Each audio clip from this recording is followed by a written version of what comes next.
Good afternoon, New York, and the rest of our listeners around the globe. My name is June Stoyer, and I'm the host of the Organic View radio show.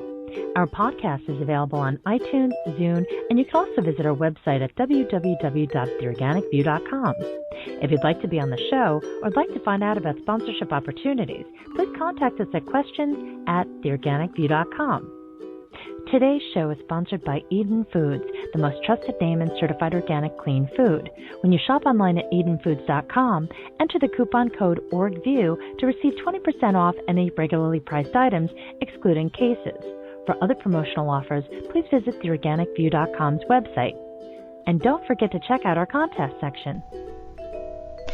As people around the world reflect upon the events of 2016 and prepare to bring in the new year, we'd like to take this opportunity to do the same as it pertains to neonicotinoids. On today's show, Tom and I will be joined by bee health advocate and environmental author Graham White to review several key happenings that occurred during 2016. First, I'd like to welcome to the show my co-host, Colorado beekeeper, Mr. Tom Theobald. Hello, Tom. Hello, June. From Colorado, we're having the roller coaster ride of winter. It's supposed to be 60 degrees today with downslope winds and below zero next week as an Arctic cold front moves in again. And I'd like to welcome to the show our friend and fellow bee health advocate from Scotland, Mr. Graham White. Hello, Graham. Well, greetings from Scotland, June. We've had the warmest Christmas day, I think the second warmest in history. It's been warm and sunny, quite windy, and it looks like New Year is going to be cold and frosty. Just recently, I actually saw a flowering dandelion, which I just was surprised to see at this time of the year. But Tom reminded me, that's something that isn't unusual, and it's usually the first source of food that the bees do see. Today's discussion is going to be a reflection of some of the key happenings in 2016. When it comes to neonicotinoids, instead of America taking the lead, Europe has stepped up to the plate when it comes to the environment. Graham, can you take a moment and share some of the highlights of 2016 from the European perspective? I think it's interesting when we look at the global use of neonicotinoids to actually remind ourselves where this all began and when it began. And it began way back in the 1990s, 1994 to be exact, in France, when Bayer introduced imidacloprid, the first neonicotinoid, as a seed coating on sunflowers. And in that year, the French lost 1 million beehives, died within a matter of that year and the following year. I think the total was 1 million beehives. And Bayer denied all responsibility and said neonicotinoids were safe as houses. They couldn't possibly appear in the pollen and nectar of flowers. And so a science debate began. And the official science was all on the side of Bayer. The government was on the side of Bayer. The regulators were on the side of Bayer. The French beekeepers, all they knew was that their beehives were dying in incredible numbers. So they did the science themselves. They got their own scientists in independent universities. And sure enough, they found that the neonicotinoids were present in the flowers and they were killing 1 million beehives a year in France, which brought disaster and ruin to many French families. So to cut a long story short, after the science was argued about for 4 years, the French government banned neonicotinoids, all neonicotinoids, in the year 2000. Now that's 16 years ago, going on 17 years. So we've had 17 years of a neonicotinoids ban in France. And then there were subsequent bans in Germany and in Italy. And in 2013, which was 13 years after the French ban, all 28 countries in Europe agreed to ban neonicotinoids on all the crops which bees find attractive. So that was on oilseed rape, or what you call canola, maize, corn, and other flowering crops which bees are attracted to. So officially we've had no neonicotinoids used on canola, maize, soybeans, and so on in Europe for 3 years. And the bees have done reasonably well. The problem is that everyone in America says, wow, they banned neonicotinoids in Europe. Well, that's only partly true. They didn't ban them on crops which bees do not visit, like cabbages, sprouts, Brussels sprouts, wheat, barley, and other cereal crops, which are used on an enormous scale. So even though we've managed to protect the bees in a small way from the flowering crops which they do visit, the neonicotinoids still have completely free reign in the wider environment.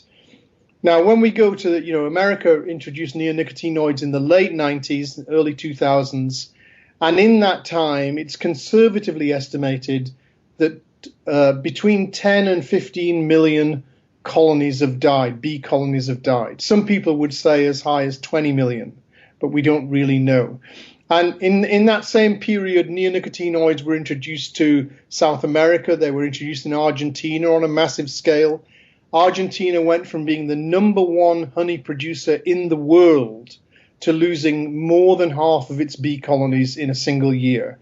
In Australia, where Bayer and Syngenta continue to claim that there's been no effect from neonicotinoids, you yourself, June, interviewed Jeffrey Gibb, and he told a completely different story, which is that there have been massive, widespread bee losses anywhere in Australia where bees are exposed to cereal crops where neonics are widely used. Now, it's interesting that you mentioned Jeffrey Gibbs, because he was on the show a couple months ago. Tom and I talked to him, and unfortunately, everything that he had shared with us back in 2010, I do believe, had come to fruition.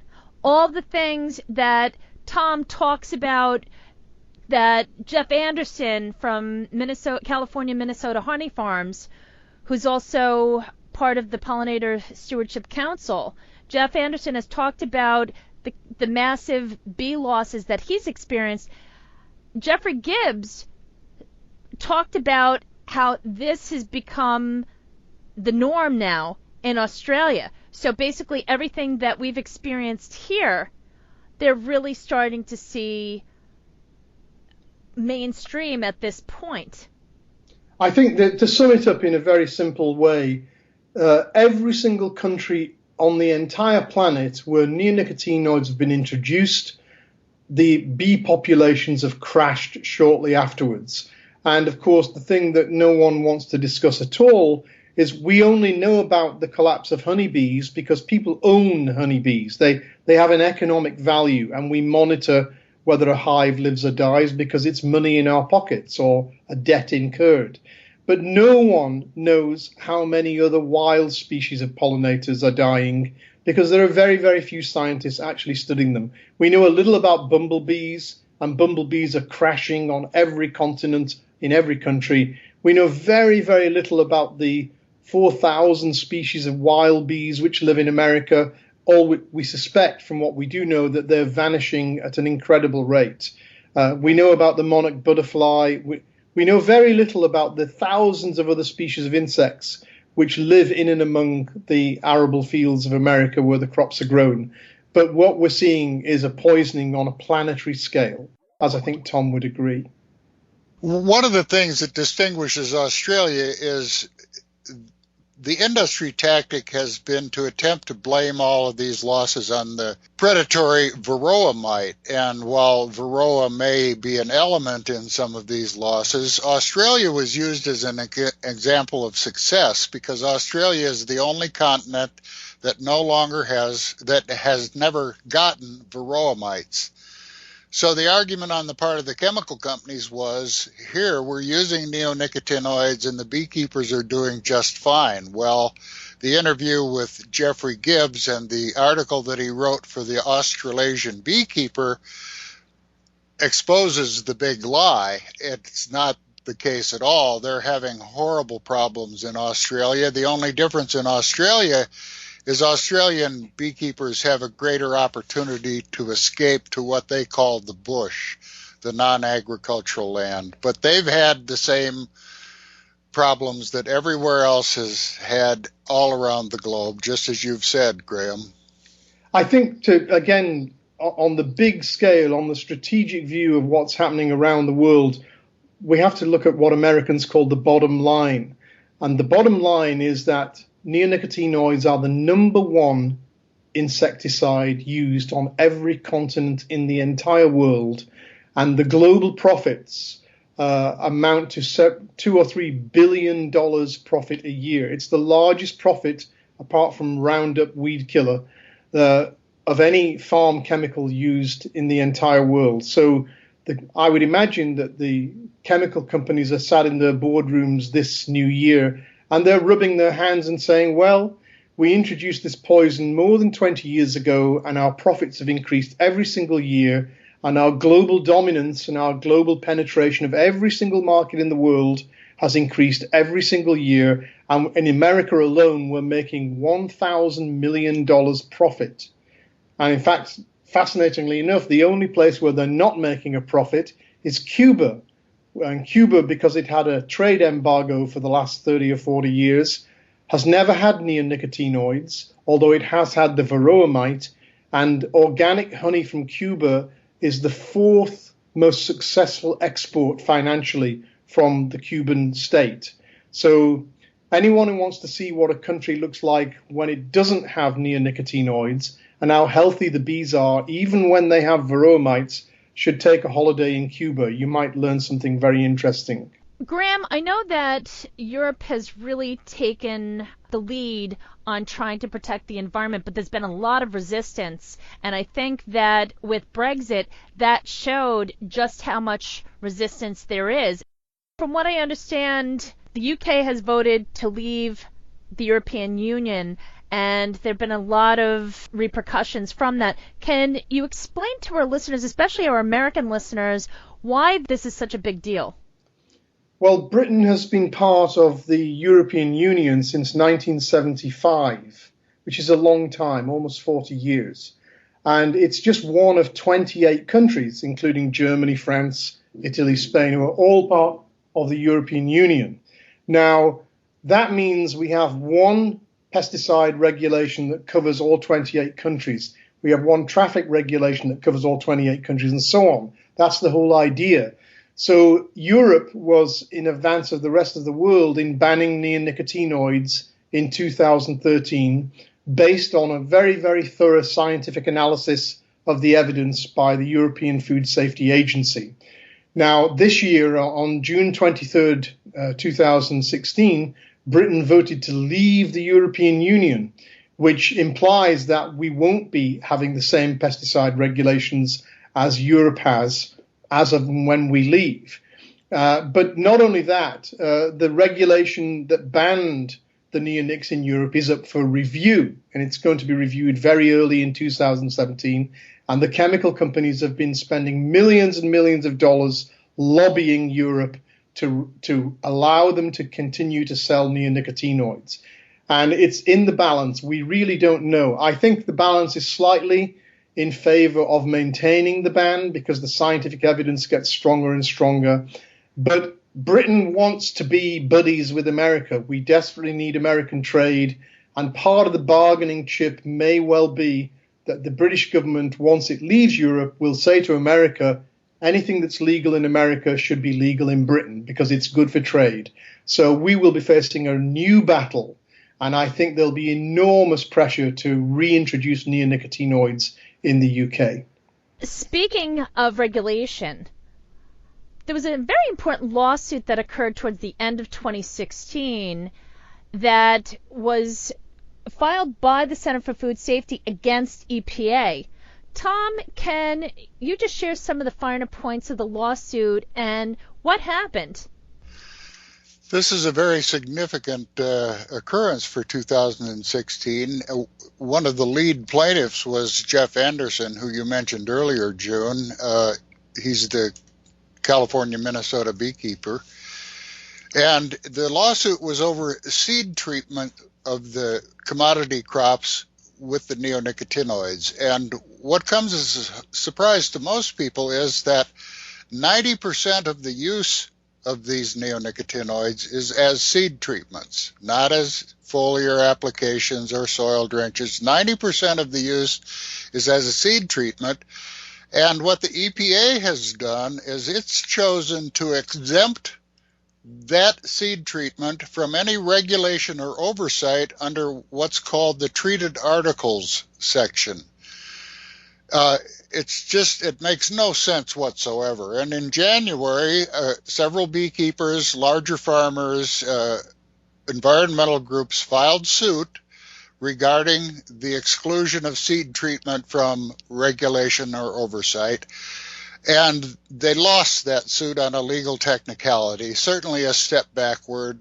While the judge admitted that he sympathized with the beekeepers, he said he was bound by the law and it was the EPA's responsibility to make the decision, not the courts. Participating in that lawsuit was a beekeeper named Brett Addy.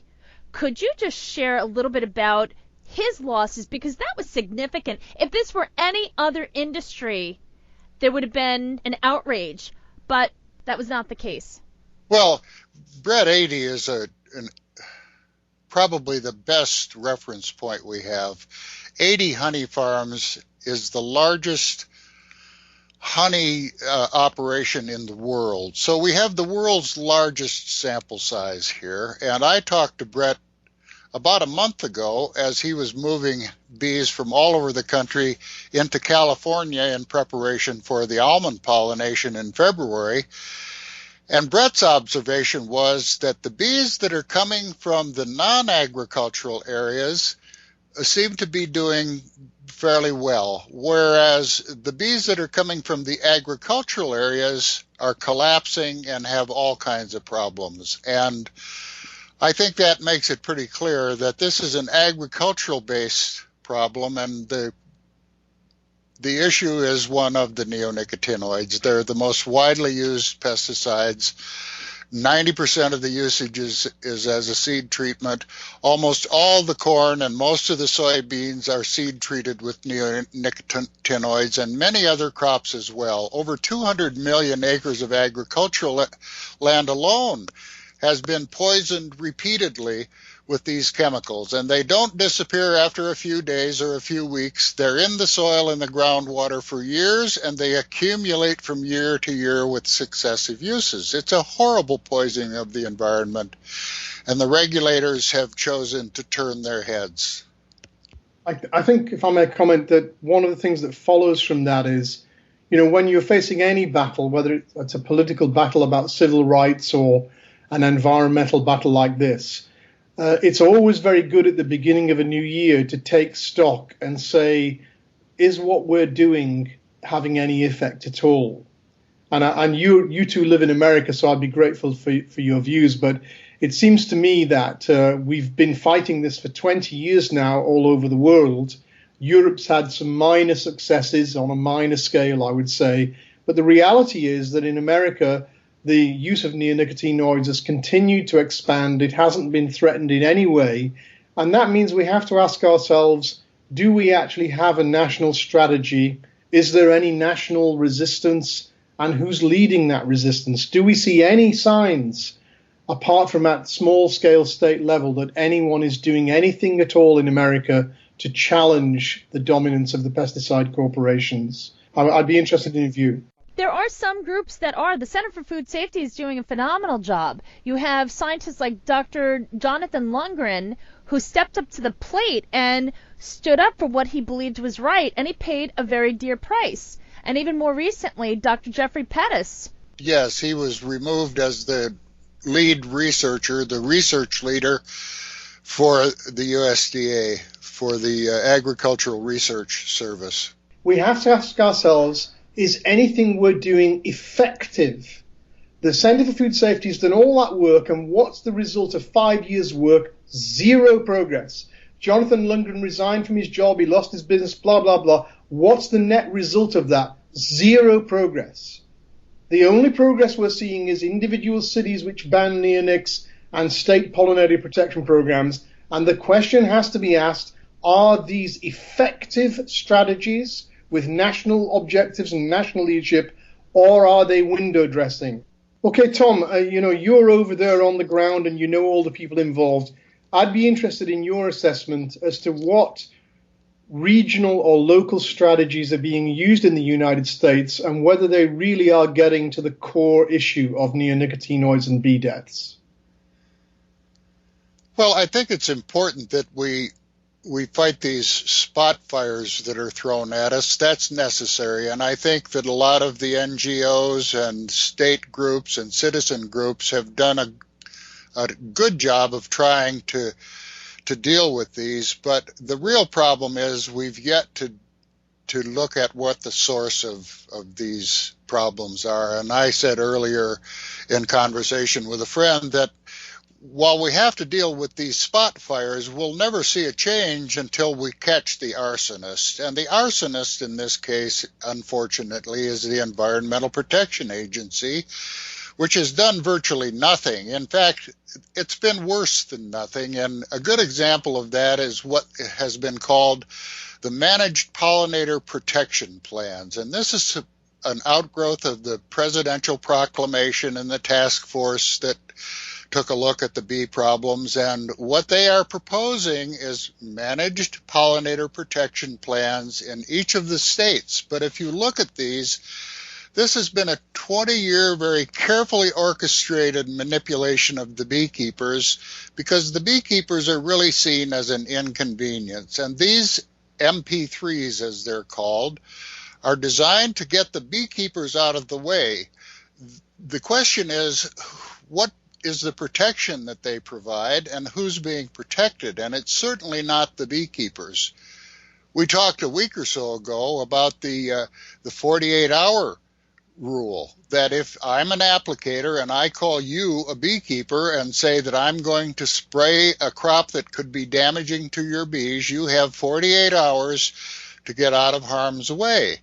What this does is this transfers the burden of responsibility to the backs of the beekeepers and provides for the violation of the law. Because if, as an applicator, I'm required to call you because your bees are at risk, it does nothing to protect any of the other pollinators if I move my bees. So what the EPA has done through administrative rulings is created procedures which will violate the federal law, and the managed pollinator protection programs are one of those efforts. Graham, you discovered just recently that the person responsible for the application of these MP3s is one Dr. Barbara Glenn, who was previously, maybe you can explain what some of her qualifications were and are. Well, my understanding is that this lady is in charge of the national state associations of agriculture. So every single state association of agriculture comes under her domain. And it's the state associations of agriculture, departments of agriculture, which are coordinating each state pollinator protection program.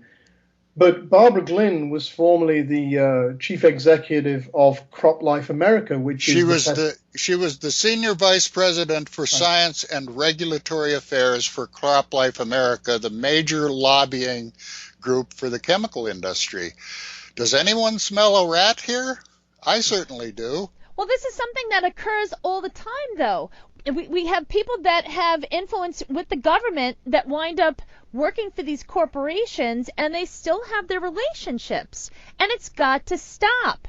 There can't be that revolving door where you do your time with the government and then all of a sudden you're rewarded with this high-paying job in industry so that you can wreak havoc on the environment. It's criminal. I feel sorry for the good-natured, well-meaning people in every state who have put thousands of hours work into sitting on these pollinator protection committees and arranging to do all kinds of educational programs, planting flowers and so on.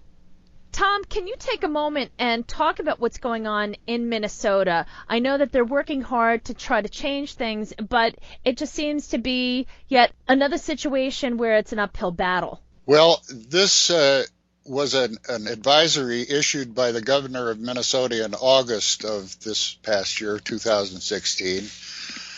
And it came at the end of 2 years of investigation by the Minnesota legislature and the review of several hundred studies. And the conclusion was that the neonicotinoids are, in fact, damaging to Minnesota pollinators.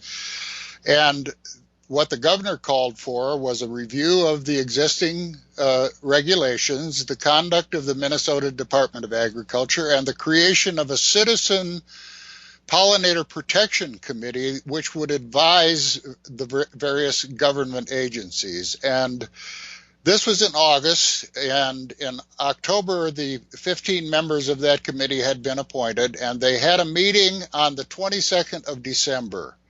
They were presented with an agenda that had been created by the Minnesota Department of Agriculture and were given until yesterday, 2 days ago, Tuesday, to sign off on something that they hadn't seen. They were asked to do this over the Christmas holidays. It sounds like a sleazy bureaucratic trick to me, but nevertheless, this is what they were presented with. And it appears that the Minnesota Department of Agriculture, rather than being advised by a citizen committee, has engineered this so that they are going to be advising the committee.